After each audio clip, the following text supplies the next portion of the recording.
L'automne, c'est la saison des couleurs magnifiques et des boissons chaudes au coin du feu. Mais c'est aussi la saison des grands débats. Certains l'adorent, d'autres la redoutent. Et vous êtes plutôt team cocooning ou team baisse de morale? On le sait, le stress et les changements de saison peuvent vite perturber notre digestion et déséquilibrer notre microbiote.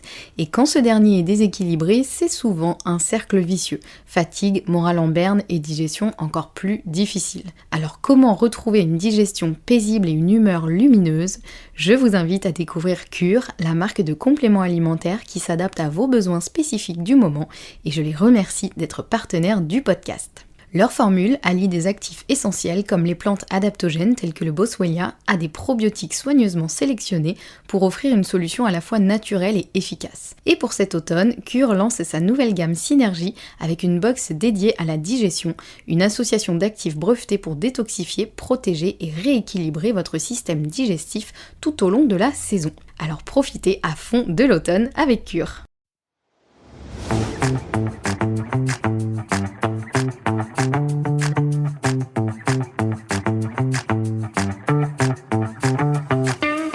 Bienvenue sur le podcast Bien dans mon ventre, le podcast à destination de toutes les personnes qui veulent faire la paix avec leur ventre et des professionnels de santé qui veulent approfondir la prise en charge des troubles digestifs.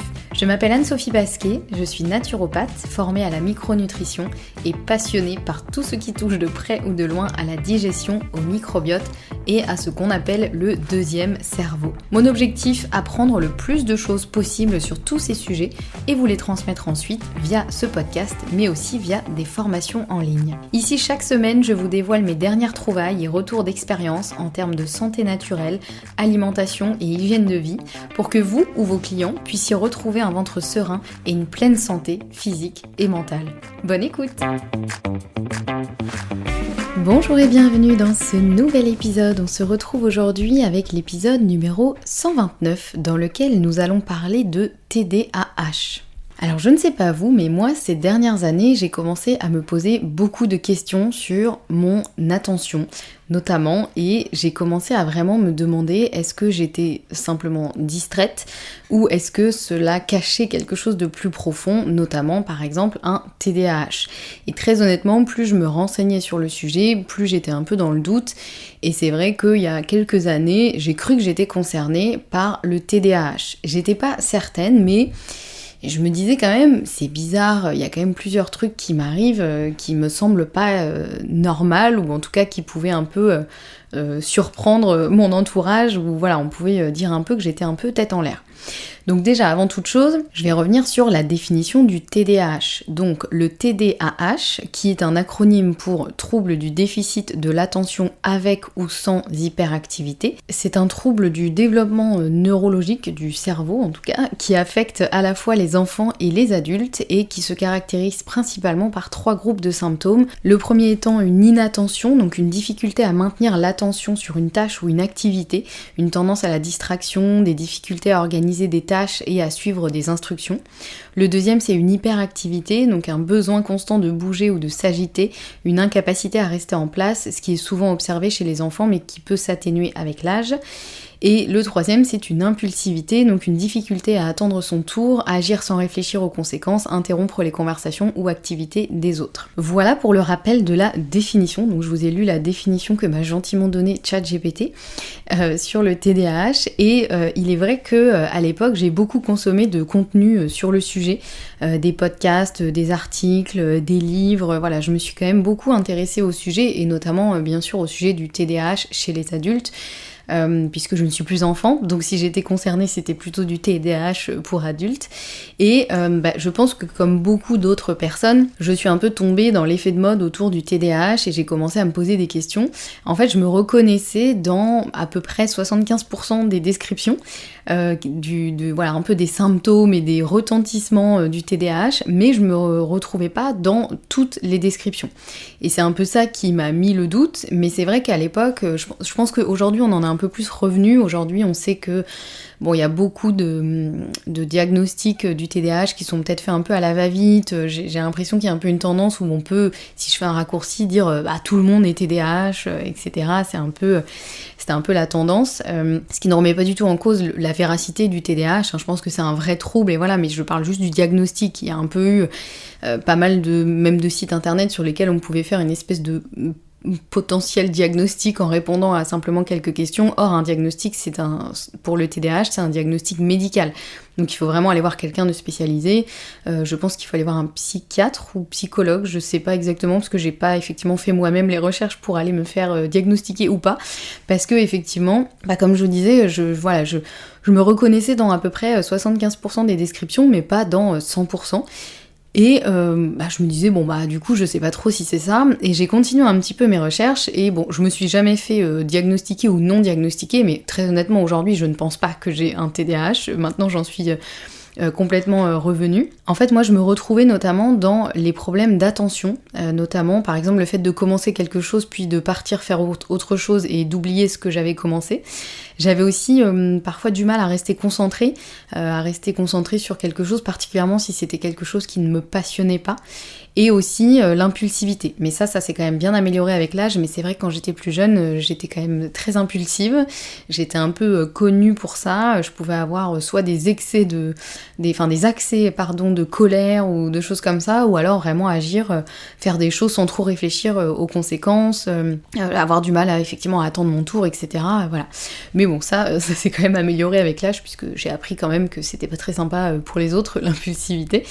Mais ce qui est surtout important, et ce sur quoi je voulais revenir, c'est qu'il y a une autre partie de la définition que je ne vous ai pas encore lue, qui m'a fait finalement prendre conscience que effectivement je n'étais probablement pas concernée par le TDAH, qui est, je vous lis très exactement, les causes exactes du TDAH ne sont pas entièrement comprises, mais elles semblent impliquer une combinaison de facteurs génétiques, neurologiques et environnementaux. Le diagnostic repose sur l'observation des symptômes sur une période prolongée et leur impact sur les performances scolaires, professionnelles ou la vie quotidienne. Et c'est cette partie-là qui est hyper importante et qui, au fur et à mesure de mes recherches, m'a fait comprendre que non, en fait, je pense que effectivement, je ne suis pas concernée par le TDAH parce que le critère impact sur la vie professionnelle et la vie quotidienne est super important dans le diagnostic du TDAH. Et c'est vrai que de mon côté, très honnêtement, l'impact restait quand même assez minime et n'était pas problématique. J'ai vu dans tous les contenus que j'ai consultés sur le TDAH, ils parlaient d'exemples de situations typiques du TDAH, comme par exemple oublier ses clés et se retrouver enfermé dehors de chez soi régulièrement. C'est-à-dire pas juste une fois dans notre vie, mais quasiment toutes les semaines. Enfin voilà, je caricature, mais si on va un petit peu quand même dans les vraies problématiques du TDAH, ça peut être des choses comme ça, ou carrément oublier d'aller chercher ses enfants à la sortie de l'école. Voilà, bon, je n'ai pas d'enfants à aller chercher à la sortie de l'école, mais vous voyez un peu l'idée. Voilà, le vrai TDAH peut être effectivement très handicapant pour les personnes qui en souffrent. Certaines vivent littéralement un enfer, et c'est vrai que moi, au regard de tout ça, je me disais, non, enfin honnêtement, oui, ça a pu m'arriver une fois d'oublier mes clés, et franchement, ça arrive vraiment rarement. J'ai pu oublier l'anniversaire effectivement d'un de mes proches une fois de temps en temps. Voilà, c'est plus... moi, c'était plus des petites choses qui m'attiraient quelques boutades de la part de mon chéri, par exemple, parce qu'il retrouvait une tasse de thé froid que je m'étais préparée, que j'avais oublié de boire, que j'étais partie faire autre chose, et j'avais oublié que je m'étais fait un thé. Ou bien, effectivement, quelques situations un peu embarrassantes parce que j'avais oublié tel ou tel truc important, ou voilà, où je sais que moi, j'ai pas une mémoire super efficace, donc c'est là aussi où je m'étais demandé, je me dis, est-ce que j'ai juste une mémoire qui est pas super efficace, ou est-ce que j'ai vraiment un problème ? Bon, en fait, non, a priori, moi, à chaque fois, vraiment, l'impact restait assez minime, et effectivement, j'avais pas des gros retentissements qui m'ont vraiment posé problème sur ma vie pro, ma vie perso. C'était pas... Parce que je sais qu'en cas de TDAH, souvent, les proches sont un peu à bout parce qu'ils en ont marre des oublis de la personne, etc. Enfin, moi, c'était pas du tout mon cas. Donc effectivement, je n'ai jamais fait la démarche pour vérifier si j'avais un TDAH, parce que également, je pense que je me suis assez vite rendu compte que je n'avais pas un TDAH, mais j'avais simplement un problème d'attention, comme une grande majorité de la population aujourd'hui, malheureusement, ce qui était probablement pas autant le cas, je pense, il y a 10, 20, 30 ans, voire plus. mais que voilà, c'était simplement un problème d'attention qui était aussi très lié au contexte dans lequel je vis. Alors je dis pas ça dans le sens, du coup c'est pas de ma faute, je peux rien y faire, vous allez voir que j'ai mis en place pas mal de choses, mais voilà, effectivement ce problème d'attention, en fait il venait aussi un peu avec son cortège d'amis, tels que l'anxiété, l'impression d'être vite surmené, la procrastination, etc. Et c'est vrai que ça peut aussi être un peu des symptômes du TDAH, mais encore une fois, j'ai assez vite compris que en fait, plutôt que d'essayer de chercher un espèce de diagnostic qui viendrait un peu m'enlever toute responsabilité, me dire du coup c'est pas de ma faute, j'ai un TDAH donc je ne peux rien y faire, ou presque, parce que bien sûr aujourd'hui il y a des traitements médicamenteux, il existe quand même pas mal de choses à mettre en place pour ça, mais voilà, j'ai compris que en fait j'avais effectivement un problème d'attention, mais pour lequel j'étais quand même en grande majorité responsable. Donc pareil, comme quand je me passionne pour un sujet, j'ai lu beaucoup de livres sur le sujet, j'ai écouté des podcasts, etc. Si vous voulez, je vous mettrai quelques références en description de cet épisode, si c'est un sujet qui vous intéresse. Et du coup, j'ai mis en place des choses pour essayer de récupérer une partie de ma capacité d'attention. Et même si ça n'est pas encore parfait, parce que voilà, il y a encore plein de choses à travailler, ça m'a déjà fait énormément de bien et vraiment j'ai vu une grande différence. Donc c'est ça que je voulais vous partager aussi aujourd'hui. Donc c'est pour ça que j'ai eu envie de vous faire cet épisode aujourd'hui, parce que je pense qu'on est nombreux et nombreuses à être un petit peu concernés par ce problème d'attention, et je pense qu'il y a aussi beaucoup d'entre vous qui peut-être se sont demandé est-ce que j'ai un TDAH ou est-ce que j'ai juste un problème d'attention. Bien sûr, si vous avez un doute, et encore une fois si vous avez des conséquences sur votre vie pro ou perso qui sont assez lourdes, bien sûr allez consulter quelqu'un et restez pas comme ça, Mais c'est vrai que je pense qu'on est quand même une très grande majorité de la population à simplement être concernée par un problème d'attention, et il y a fort heureusement plein de choses qu'on peut mettre en place aujourd'hui pour essayer de récupérer une petite partie ou une grande partie de notre capacité d'attention. Donc je vais vous expliquer un petit peu ce que j'ai mis en place et ce qui a bien fonctionné pour moi. Donc le premier axe que j'ai exploré, c'est de limiter les distractions. Parce que les distractions ne sont pas les seuls responsables de notre perte d'attention, mais c'est quand même une partie non négligeable.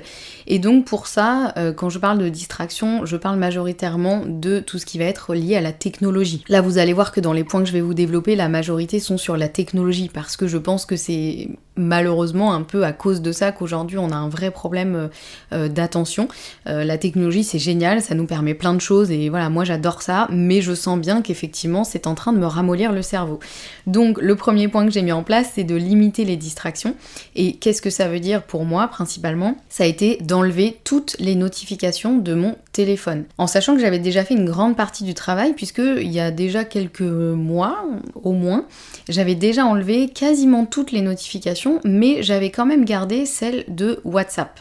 En sachant que moi je communique avec mes proches majoritairement sur WhatsApp. J'envoie pas vraiment de SMS, voire jamais. Voilà, c'est vraiment WhatsApp. Donc j'avais gardé les notifications pour WhatsApp, sauf pour les messages de groupe, parce que là ça devient vite n'importe quoi. Mais effectivement, quand je recevais un message d'un de mes proches sur WhatsApp, mon téléphone régulièrement se mettait à vibrer quand j'avais une notification WhatsApp. Et c'est vrai que quand j'étais en train de travailler ou même de faire autre chose, j'avais beaucoup de mal à ne pas aller voir directement la notification, aller voir le message. Voilà, c'est hyper dur de résister à une tentation quand il y a une notification qui nous dit « Hey, t'as reçu un message, hey, il s'est passé un truc, et attention, t'es peut-être en train de louper quelque chose ». Ce que j'ai fait, c'est que sur le téléphone, maintenant, même les notifications WhatsApp, je les ai enlevées.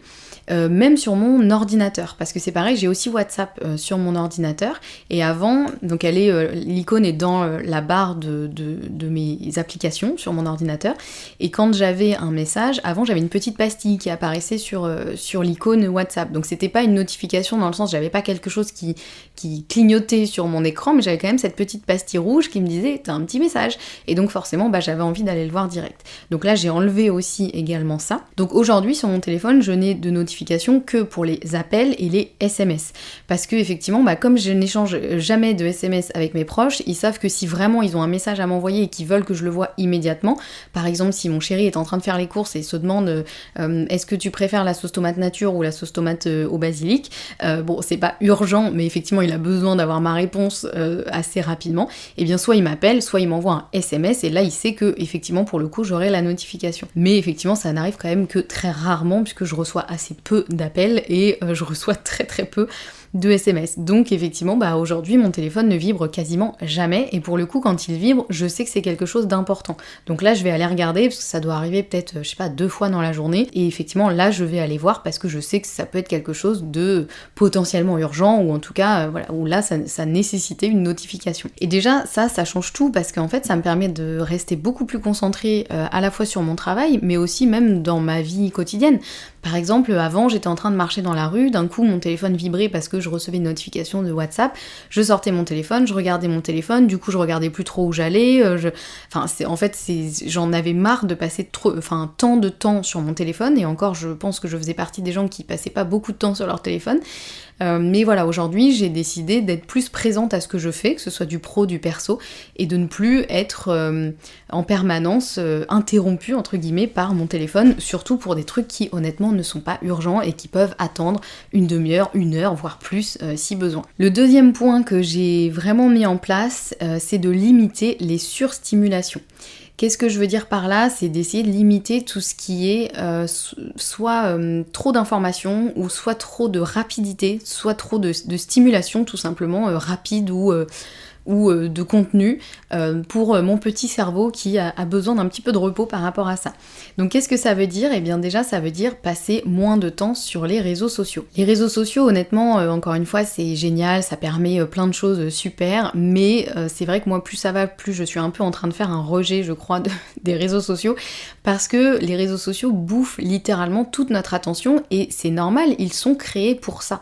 C'est ce qu'il faut pas oublier quand même, c'est qu'il y a des gens qui sont payés, et il y a beaucoup de gens et qui sont beaucoup payés pour qu'on ait envie de rester le plus longtemps possible sur les réseaux sociaux, puisque eux, c'est comme ça qu'ils vont de nouveau gagner des sous. C'est pas une théorie du complot, c'est vraiment la réalité, hein. C'est factuel.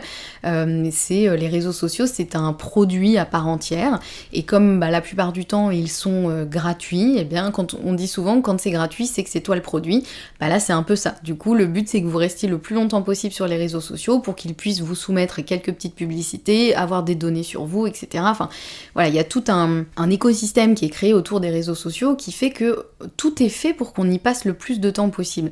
Donc, c'est hyper difficile d'essayer de lutter contre ça, parce qu'en fait, les gens qui ont créé ça sont effectivement très forts, hein. C'est une question de marketing, c'est des choses très basiques, mais qui fonctionnent.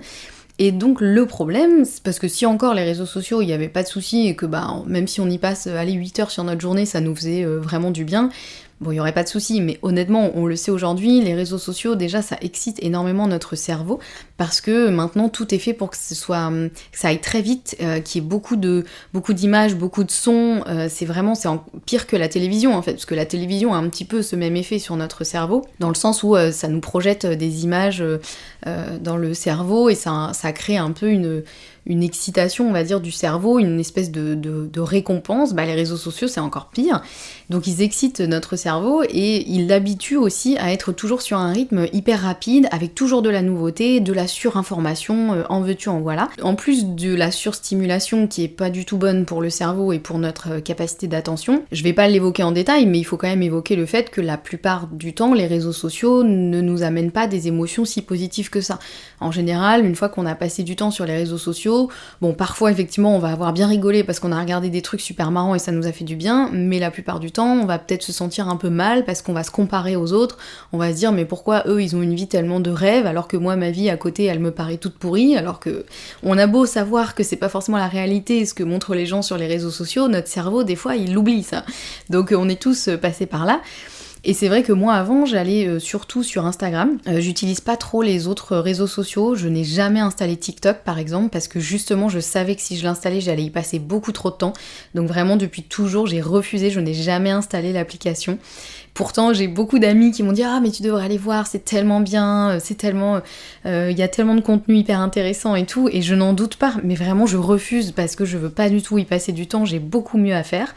Donc moi c'était surtout Instagram, parce que le reste j'avoue que j'utilise pas trop les autres réseaux sociaux. Donc ce que j'ai fait, parce que j'ai hésité, je me suis dit est-ce que je ferme complètement mon compte Instagram, mais je me suis dit bon c'est peut-être un petit peu radical, il y a quand même des choses que j'aime bien dans Instagram, par contre j'ai envie que ce soit moi qui puisse choisir quand j'y passe du temps, et que ce soit pas une espèce de réflexe ou que je me retrouve pas enfermée dans cette spirale infernale du scrolling infini. Donc ce que j'ai fait, c'est que j'ai mis tous les comptes que je suis en sourdine sur Instagram. Donc c'est-à-dire que Instagram Instagram ne va plus me montrer leur contenu, c'est moi qui décide quand j'ai envie d'aller voir leur contenu. Donc je n'ai plus, quand j'ouvre mon application Instagram, souvent il me met vous êtes à jour, vous n'avez plus de publications à voir parce qu'en fait j'ai mis tout le monde en sourdine, donc il a rien à me montrer. Alors le petit malin il essaye quand même de me montrer des publicités ou des posts sponsorisés, mais il y a aussi des options qui permettent de ne pas voir ça. Donc moi j'ai vraiment enlevé tout ça, donc je vois plus les stories, je vois plus les posts, et du coup c'est moi qui choisis si j'ai envie d'ouvrir Instagram et de me dire je vais aller voir ce que fait telle personne, ou je vais aller voir ce qu'a posté tel compte, etc. Sauf que en fait ce qui se passe c'est que naturellement je ne vais quasiment plus sur Instagram, parce que en fait il y a plein de comptes que j'adorais suivre avant, mais que en fait j'oublie complètement d'aller voir, et je ne me dis plus tiens je vais aller passer une demi-heure sur Instagram, je vais aller voir tel ou tel compte, etc. En fait naturellement je n'en ai quasiment plus envie, et donc pour tout vous dire, j'ai regardé dans mes statistiques de téléphone qui montrent un peu le temps d'écran, et bien aujourd'hui je passe 1 heure par semaine, et j'ai bien dit par semaine, sur Instagram. Donc vous imaginez, alors qu'avant j'avais tendance à y passer au moins une demi-heure par jour, ce qui est déjà pas énorme honnêtement. Parfois ça dépassait, parfois j'y passais 3/4 d'heure ou 1 heure, mais la plupart du temps on va dire c'était 1 heure, une demi-heure par jour, et bien là aujourd'hui c'est 1 heure par semaine. Donc peut-être un petit peu plus parce qu'effectivement je l'utilise aussi sur mon ordinateur, mais sur mon ordinateur je l'utilise uniquement pour les messages privés, donc pas du tout pour scroller. Pareil sur mon ordinateur tout a été mis en sourdine aussi, puisque c'est le même compte, donc effectivement quand j'ouvre Instagram sur mon ordinateur il me dit vous êtes à jour, vous n'avez rien à voir. Et en fait c'est génial, je me sens vraiment bien moins dépendante de l'application, je me sens aussi bien moins dans la comparaison, parce que encore une fois, même si je suivais que des comptes que j'adorais et tout, la plupart du temps finalement, après je me disais mais en fait moi c'est nul ce que je fais par rapport à telle ou telle personne, et puis telle personne... je sais pas, elle vit dans un lieu incroyable, et moi finalement mon lieu de vie il est pas si bien, alors que honnêtement depuis que je n'ai plus ça m'a vraiment enlevé cette espèce de chape de plomb de comparaison, et franchement ça fait un bien fou. Alors au début ça a pas été facile, et honnêtement oui je loupe un peu ce que font mes amis, parce que je vais pas voir leurs stories, je vais pas voir leurs photos, etc. Mais en réalité, est-ce que c'est vraiment si important ? Je me dis, si mes amis, ils ont vraiment envie de me partager quelque chose à moi, ils vont m'envoyer la photo, du coup je prends plus de leurs nouvelles, parce que du coup je sais pas ce qu'ils font, donc je me dis, tiens, je vais prendre de ces nouvelles, je vais voir un petit peu comment ça va, qu'est-ce qu'elle a fait ce week-end, alors qu'avant avec Instagram, je savais ce que la personne avait fait ce week-end, donc c'est vrai que je prenais moins spontanément des nouvelles. Donc en fait vraiment je le recommande à 10 000%. Je trouve que c'est un bon moyen pour quand même pas forcément fermer son compte Instagram, sauf si c'est une envie que vous avez bien sûr, mais au moins de vraiment ne plus être dépendant de cette application. Avant j'avais tendance effectivement dès que je m'ennuyais à l'ouvrir et à me retrouver à scroller sur Instagram, alors qu'en fait je sais même pas pourquoi j'étais arrivée là. Aujourd'hui ça ne m'arrive plus du tout et c'est absolument merveilleux. Donc voilà pour ce point-là, passez moins de temps sur les réseaux sociaux, c'est la meilleure chose que vous puissiez faire pour votre santé mentale, je pense. Deuxième point que j'ai mis en place, c'est que le téléphone est interdit dans la chambre. Donc ça fait déjà plusieurs mois que je le fais. Le téléphone ne rentre plus dans la chambre. Et ça, c'est quand même assez radical pour moi parce qu'avant, il était sur ma table de nuit et donc j'avais tendance à passer du temps dessus juste avant de m'endormir et le matin au réveil. Donc déjà, je passais beaucoup plus de temps sur mon téléphone. Déjà, c'est pas bon pour le sommeil de passer du temps sur son téléphone juste avant de dormir. Et en plus de ça, vraiment, mon attention, elle était, dès le début de ma journée et à la fin de ma journée, elle était uniquement tournée vers mon téléphone, les réseaux sociaux, etc. Aujourd'hui, ce que je fais, c'est qu'en général, je mets mon téléphone en silencieux vers 20h30, 21h, et je n'y touche plus avant le lendemain matin. Et pareil, des fois, je me dis, oui, mais si je loupe quelque chose, s'il y a une urgence, etc., au pire on m'appelle, et effectivement quand il est en mode silencieux, si la personne m'appelle 2 fois de suite, ça va quand même sonner, donc je sais que si vraiment quelqu'un a besoin de me joindre de manière hyper urgente, la personne arrivera quand même à me joindre, et puis si elle arrive pas à me joindre, et tant pis, voilà, j'ai envie de dire, de toute façon je ne suis pas pompier ou chirurgien cardiaque, ou voilà, j'ai pas besoin d'être joignable H24 pour sauver des vies. Donc voilà. Et le truc c'est que moins je passe de temps sur mon téléphone, et bien moins j'ai envie d'y passer de temps. C'est assez magique. Donc aujourd'hui effectivement j'y passe en moyenne 1 heure par jour uniquement au total sur mon téléphone. Et je trouve ça génial parce qu'avant c'était plutôt 1h30 voire 2 heures et je trouvais ça beaucoup trop. Aujourd'hui je me dis 1 heure, déjà je trouve ça beaucoup, mais bon, c'est quand même déjà mieux. Et en fait c'est vraiment un effet assez magique de moins j'y passe de temps, moins j'ai envie d'y passer de temps. Et des fois je prends mon téléphone pour faire quelque chose et je me dis un peu la flemme, non, est-ce que vraiment je suis obligée de faire ça maintenant ? Je sais pas, d'aller regarder un truc, une info ou quoi. je me dis je le ferai plus tard sur mon ordi, parce que je trouve que, alors je passe beaucoup de temps sur mon ordi parce qu'effectivement c'est mon outil de travail, mais je trouve que la démarche est quand même pas la même, puisque en général quand je suis sur mon ordi, j'ai moins ce truc, déjà l'écran est moins proche de mes yeux quand même, et il y a moins ce truc de, je sais pas, de surstimulation, même si j'essaye aussi de ne pas passer trop de temps sur mon ordi, mais voilà, on peut pas non plus être parfait partout. Mais voilà, le téléphone en tout cas est interdit dans la chambre. Et ça c'est une très très bonne décision. Un autre point que j'ai mis en place, après l'avoir effectivement entendu plusieurs fois dans plusieurs contenus que j'ai consultés, c'est que je n'écoute plus les podcasts ou les vidéos YouTube ou même les vocaux en vitesse x2 ou même en vitesse x1,5. Avant, je faisais toujours ça, c'est-à-dire que j'écoutais toujours les podcasts, les livres audio, les vidéos YouTube, les vocaux qu'on pouvait me faire sur WhatsApp, j'écoutais tout en x1,5 voire x2. En fait, je m'étais habituée, donc du coup, j'arrivais à comprendre ce que disait la personne et voilà, il n'y avait pas de souci. Sauf que en fait, je faisais ça pour rentabiliser mon temps, ce qui, quand j'y repense et aujourd'hui, je me dis, mais en fait, c'est nul. Enfin, je veux dire, c'est pas comme si j'étais, je sais pas moi, quelqu'un de vraiment hyper débordé avec des responsabilités de malade où il fallait que chaque minute de ma vie soit rentabilisée.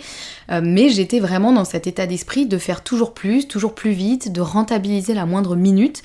Et effectivement, j'ai assez vite compris quand j'ai entendu cette info de dire que écouter tout en x2 ou en x1,5 ou en accéléré tout simplement. J'ai effectivement entendu que c'était mauvais pour l'attention. Ça m'a paru tout à fait logique et c'est vrai que je me suis dit... C'est vrai que je sens bien que ça me fait pas forcément du bien, ça a tendance un peu à me tendre parce que forcément ça fait beaucoup d'infos d'un coup au cerveau, tout est en accéléré, etc. C'est pas du tout relaxant. Et c'est comme pour les réseaux sociaux, en fait, on habitue son cerveau à être surstimulé en permanence et du coup, au bout d'un moment, j'étais incapable d'écouter les choses en vitesse normale, en fait. J'avais l'impression que les gens parlaient au ralenti, j'arrivais pas du tout à suivre, et je me disais, mais accélère là, enfin, tu vas pas mettre 3 heures à la sortir, ta phrase. Ce qui n'est quand même pas tout à fait normal, hein, et donc là, je me suis dit, bon, on arrête.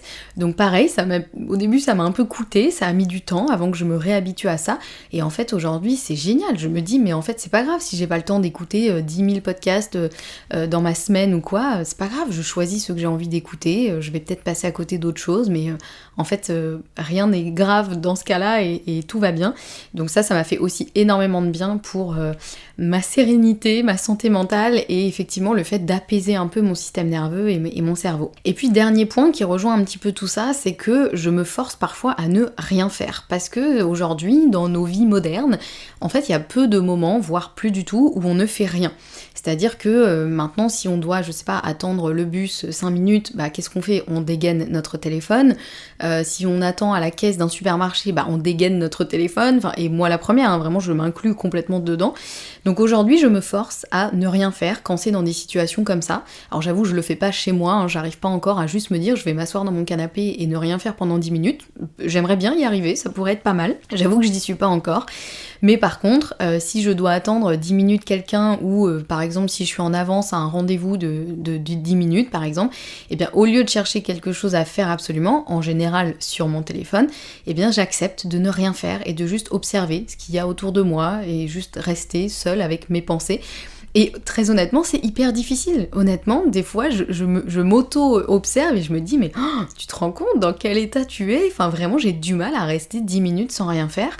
Et je sais que c'est une question aussi d'habitude, parce que vraiment je trouve ça triste en fait de ne pas être capable de rester comme ça sans rien faire pendant 10 minutes, à attendre et sans chercher à rentabiliser ou à stimuler encore plus mon cerveau parce que oulala le vide c'est horrible, on n'aime pas ça. Donc je me force à me réhabituer à la contemplation, à l'ennui, au fait effectivement de ne rien faire, ou en tout cas de ne rien faire de productif, de juste regarder un peu autour de moi, parce qu'en fait ça c'est hyper précieux pour le cerveau. On le dit souvent pour les enfants, mais en fait c'est valable aussi pour les adultes, que c'est important aussi des fois de s'ennuyer, de laisser ses pensées vagabonder un petit peu, de laisser son cerveau juste... rêvasser et sans forcément soit se prendre une vague d'informations qu'il n'avait pas demandé ou en étant surstimulé ou en cherchant absolument à rentabiliser la moindre minute. Donc voilà, c'est encore un work in progress, mais je sens que je m'améliore sur ça et je trouve ça génial et j'aimerais bien en profiter encore plus. Donc voilà un petit peu ce que j'ai mis en place dans les grandes lignes et honnêtement je vois une vraie différence depuis que je fais tout ça, même si c'est encore un travail en cours, mais je sens bien que quand je travaille sur quelque chose, avant, au bout de quelques minutes, j'avais envie d'ouvrir ma boîte mail ou d'aller voir tel site internet ou d'ouvrir WhatsApp pour voir si j'avais pas loupé un message. Bon bah aujourd'hui c'est encore un peu le cas mais beaucoup moins et j'arrive beaucoup plus à rester concentrée sur une même tâche et ça déjà c'est hyper précieux parce que je me dis mais en fait j'ai pas envie de devenir un cerveau complètement ramolli qui est pas capable de se concentrer 2 minutes sur quelque chose et voilà donc je continue mon aventure dans la reconquête de mon attention mais j'ai déjà bien progressé. Voilà j'arrive à la fin de cet épisode, j'espère qu'il vous aura plu, peut-être que vous vous êtes reconnus dans tout ça, n'hésitez pas à venir me le partager sur Instagram, j'adore avoir vos retours. Et puis aussi, si vous avez d'autres astuces pour récupérer votre attention, n'hésitez pas à me les partager, ça m'intéresse beaucoup, c'est vraiment un sujet qui m'intéresse parce que je sens à quel point tout ça, ça influence aussi tout le reste de la santé.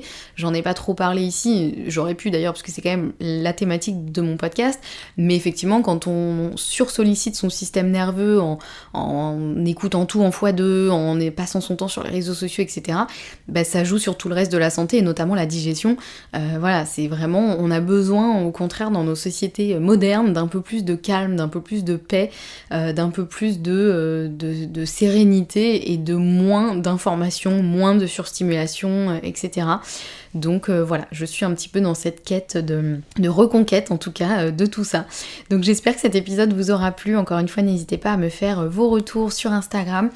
Et si vous avez aimé cet épisode, et si vous aimez le podcast, pensez à laisser une note et un commentaire sur votre plateforme d'écoute préférée. Et si c'est Apple Podcast, c'est encore mieux, c'est vraiment ce qui permet au maximum de faire découvrir le podcast au plus grand nombre. Donc merci beaucoup à celles et ceux qui prendront le temps de le faire.